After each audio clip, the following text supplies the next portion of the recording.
Hello friends, good evening আজকে বলা যাবে না, আমার গুড মর্নিংও বলা যাবে না, কারণ আজকে দুপুর থেকে আমি আমার ব্লগটাকে স্টার্ট করছি। আজকে যাচ্ছি হচ্ছে আমাদের একটা পারিবারিক নিমন্ত্রণ ছিল, তা সেই দিনকে আমরা অ্যাটেন্ড করতে পারিনি, তা সেই কারণে আজকে যাচ্ছি। আজকে অবশ্য আমি আর কর্তামশাই যাচ্ছি, আজকে কিন্তু ছেলে আমাদের সঙ্গে নেই। আমার বাবা এসছে আমার বাড়িতে, আজকে বাবার কাছে রেখেই আমরা দুজন মিলে কর্তাগিন্নি মিলে বেরিয়ে পড়েছি। তবে হ্যাঁ, প্রচণ্ড রোদ, প্রচণ্ড গরম, না গেলেই নয়, সেই কারণেই বেরিয়েছি। তবে হ্যাঁ, আজকে রথ দেখা কলা বেচা দুটোই করে আসবো। চলুন সঙ্গে থাকুন, দেখতে থাকুন।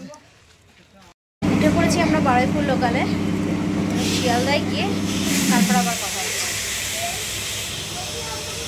ছেড়ে দিয়েছে ট্রেন।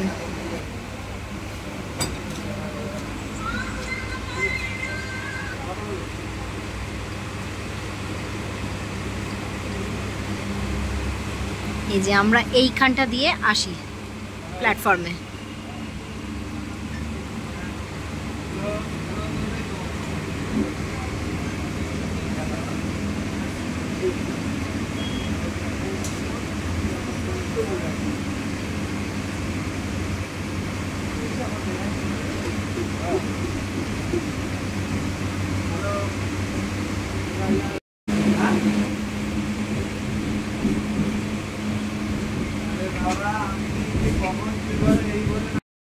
পৌঁছে গেছি আমরা শিয়ালদা স্টেশন। এবার এখান থেকে বেরোবো, ধরবো হচ্ছে হাওড়াগামী বাস। চলুন আগে শিয়ালদা স্টেশন থেকে বেরোই।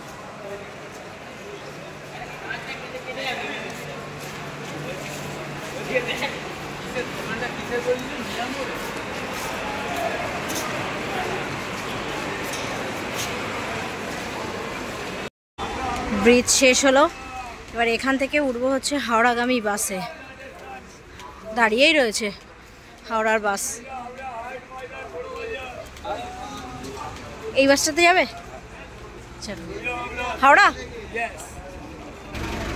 এটা কি হাওড়া সল্টলেকগামী বাসে উঠছি, 71 নাম্বার বাস।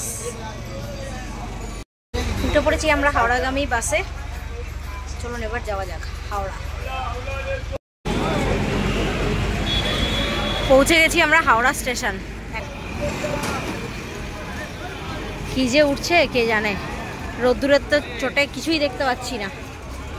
কোন দিক দিয়ে? বাইরের দিক দিয়ে যাবো।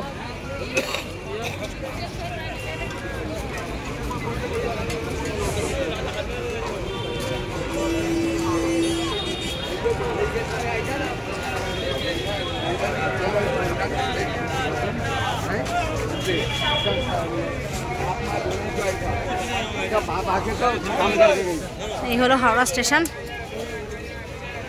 এবার ঢুকবো ভেতরে, এবার টিকিট কাটবো, ট্রেনে উঠবো। ঢুকে পড়েছি আমরা হাওড়া স্টেশন চত্বরের ভেতরে। আমরা যে ট্রেনটাতে যাব সেটা 13 নম্বর প্ল্যাটফর্ম থেকে ছাড়বে। এখানে তো দেখতে পাচ্ছি 4, 5, তার মানে আরও ওই দিকে হবে।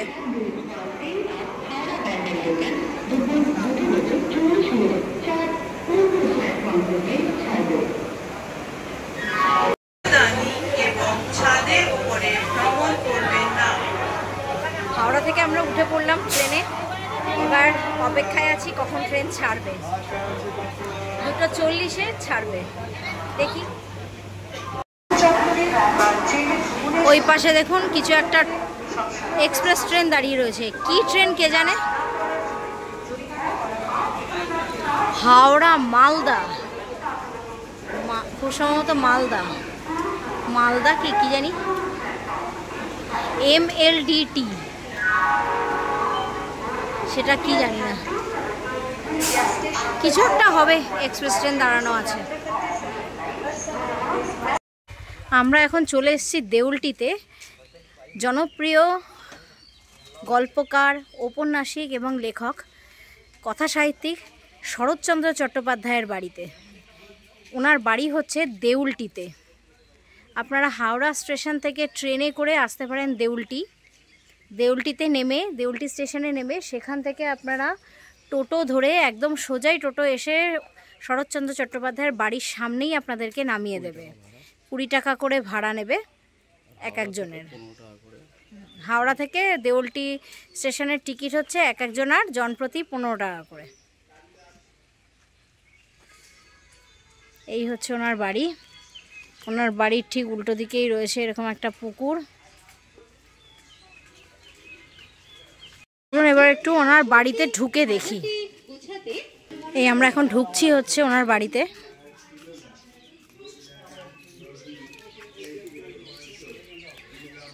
ওয়েস্ট বেঙ্গল গভর্নমেন্টের হেরিটেজ প্রপার্টি এটা।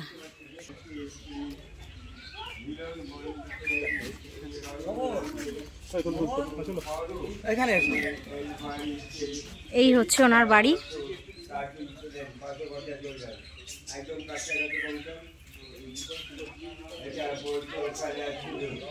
পশ্চিমবঙ্গ সরকার থেকে এটাকে হেরিটেজ হিসেবে ঘোষণা করেছে।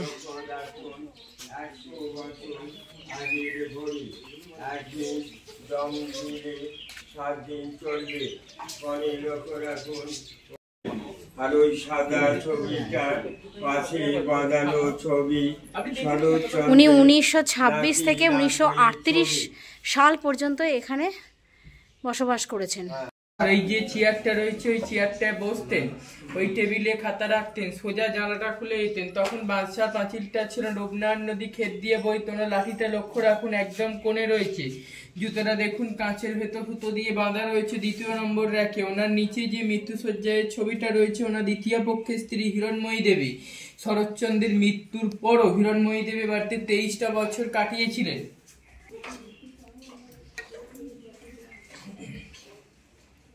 এটা কিসের ঘর? বৈঠকখানা। ওখানে বসে সব বিপ্লবীদের মিটিং হতো। ডান দিকে একটা ঘড়ি চলছে, লক্ষ্য রাখুন 100 বছর আগেকার ঘড়ি। একদিন দম দিলে 7 দিন চলবে।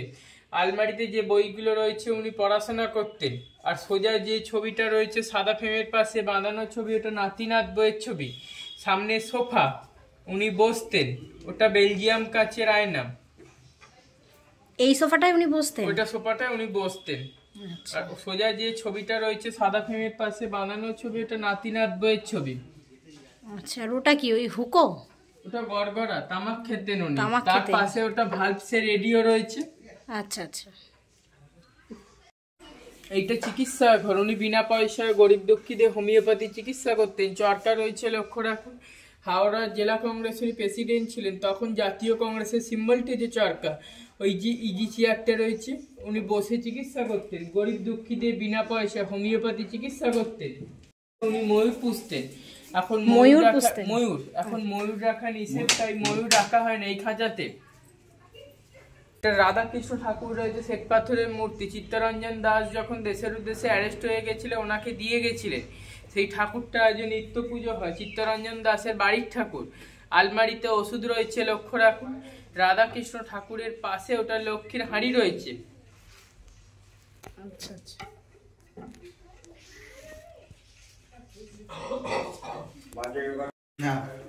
আমার নাম টুবাইপতি। আমরা বংশ পরম্পরা ধরে এবারই দেখাশোনার দায়িত্বে রয়েছে। ওনার নাতি থাকেন কলকাতা কসবায়। নাতির নাম জয় চট্টোপাধ্যায়। উনি আমার বাবার উপর এবারই টোটাল দায়িত্ব দিয়ে রেখেছেন। আমার সাথে যোগাযোগ করতে হলে আমার যোগাযোগের নাম্বারটি হলো 8537998629। যারা রূপনারায়ণের ধরে পিকনিক ও হোমস্টের জন্য যোগাযোগ করতে পারে।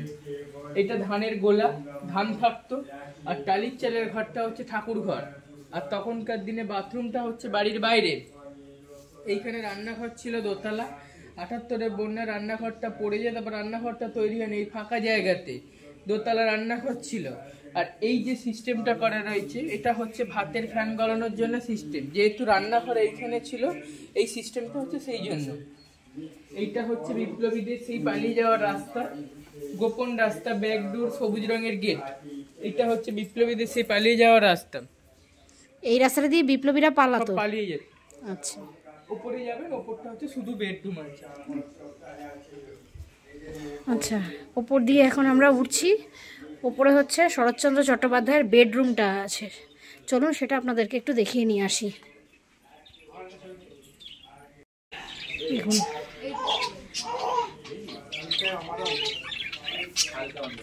এখানে আবার কত পাখি রাখা রয়েছে।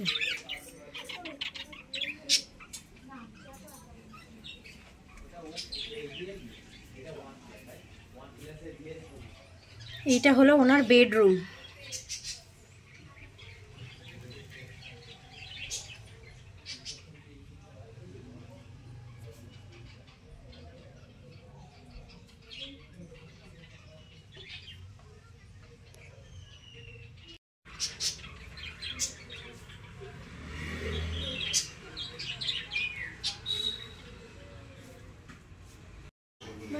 শরৎচন্দ্র চট্টোপাধ্যায়ের বাড়ির দোতলার থেকে নিচের দিকের ভিউটা ঠিক এরকম লাগে।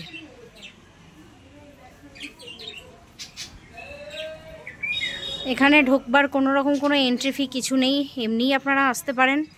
পিকনিকেও হয়, দাদা বলে দিলেন পিকনিকের জন্য ওনার যোগাযোগ নাম্বারটা, সেই যোগাযোগ নাম্বারে আপনারা যোগাযোগ করে পিকনিকেও আসতে পারেন।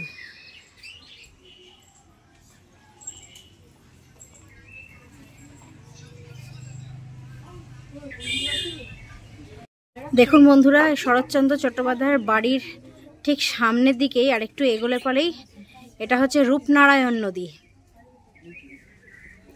আমরা যাব রূপনারায়ণ নদীর সামনে গিয়ে, সামনে থেকেও আপনাদেরকে একবার একটু রূপনারায়ণ নদীর ভিউটা একটু দেখাবো।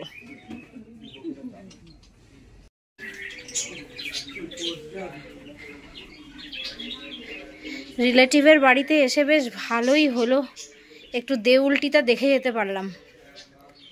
এক ঢিলে দুই পাখি মারা হয়ে গেল। এটা হচ্ছে আরেকটা বেডরুম শরৎচন্দ্র চট্টোপাধ্যায়ের।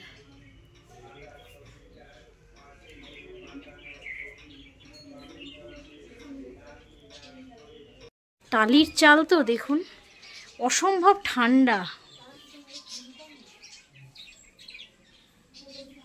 এবং ভীষণ সুন্দর, পরিষ্কার পরিচ্ছন্ন। টালির চাল বলে আপনারা যদি আসেন তাহলে বুঝতে পারবেন প্রচণ্ড ঠান্ডা।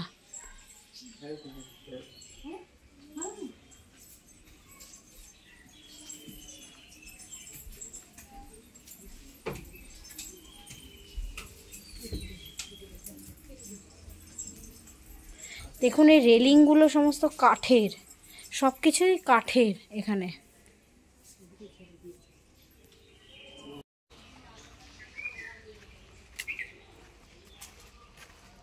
বাড়ির চারপাশটাও অপূর্ব সুন্দর।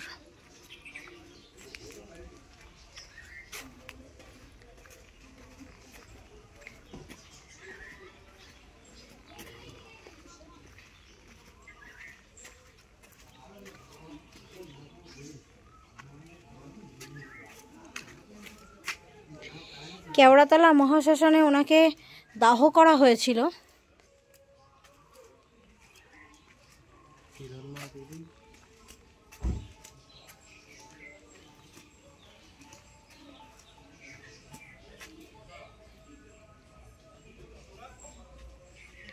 ওরা এটাকে বেদি করে রেখে দিয়েছে, এই হচ্ছে সেই জায়গা।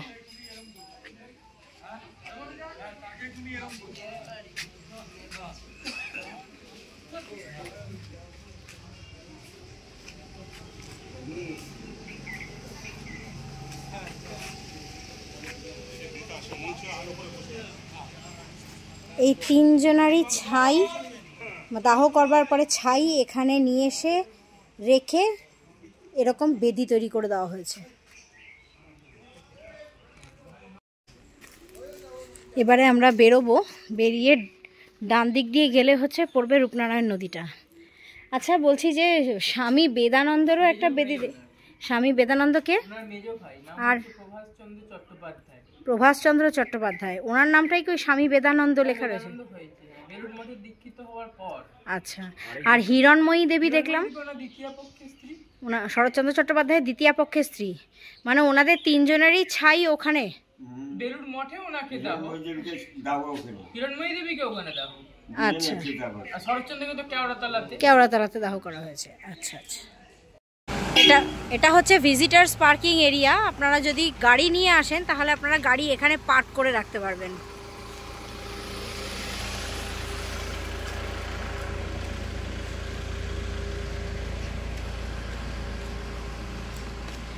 এখন আমরা যাচ্ছি হচ্ছে রূপনারায়ণ নদীর তীরে, এই ভিজিটার্স পার্কিং এরিয়া এটা।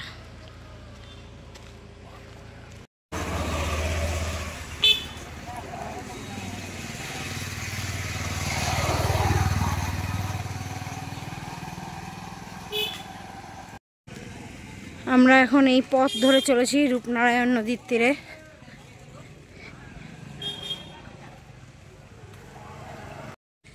চলে এসেছি আমরা রূপনারায়ণ নদীর পাড়ে।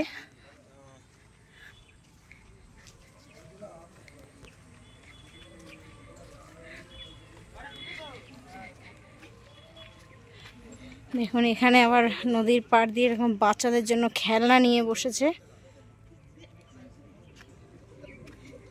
ফুচকার দোকান, আইসক্রিমের দোকান, বিভিন্ন দোকান এখানে।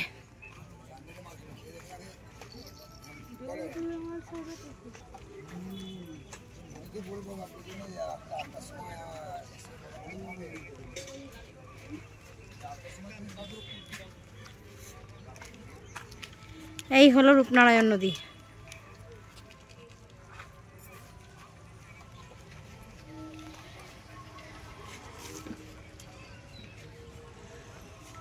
দারুণ সুন্দর, অপূর্ব।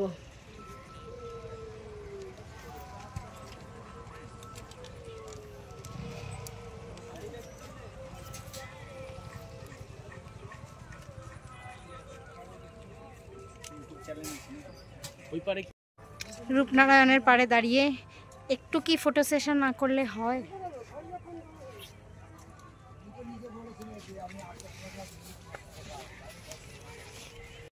কি করছো কাকা, মাছ ধরছো?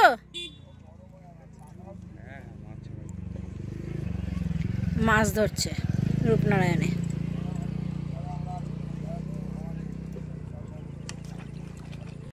রিলেটিভের বাড়ি হয়ে তারপরে দেউলটি হয়ে এখন আপাতত চলে এসেছি দেউলটি স্টেশনে, বসে আছি। এখনও ট্রেনের কোনো অ্যানাউন্সমেন্ট হয়নি, হলে পরে তারপরে হাওড়াগামী লোকালে, মানে হাওড়া যাওয়ার লোকালে উঠবো, হাওড়ায় নামবো, তারপর দেখা যাক কী করি, আর কি শেয়ার করতে পারি তোমাদের সঙ্গে সেটাও দেখব। চলো দেখতে থাকো। চলে এসেছি বন্ধুরা হাওড়া থেকে শিয়ালদা, এবং শিয়ালদা এসে উঠেও পড়েছি বারুইপুর লোকালে। 8:40-এ ছাড়বে এই ট্রেনটা। এতদূর পর্যন্ত যদি ভিডিওটা ভালো লেগে থাকে তাহলে লাইক করবেন, শেয়ার করবেন, কমেন্ট করবেন, আর চ্যানেলটাকে অতি অবশ্যই সাবস্ক্রাইব করতে কিন্তু ভুলবেন না।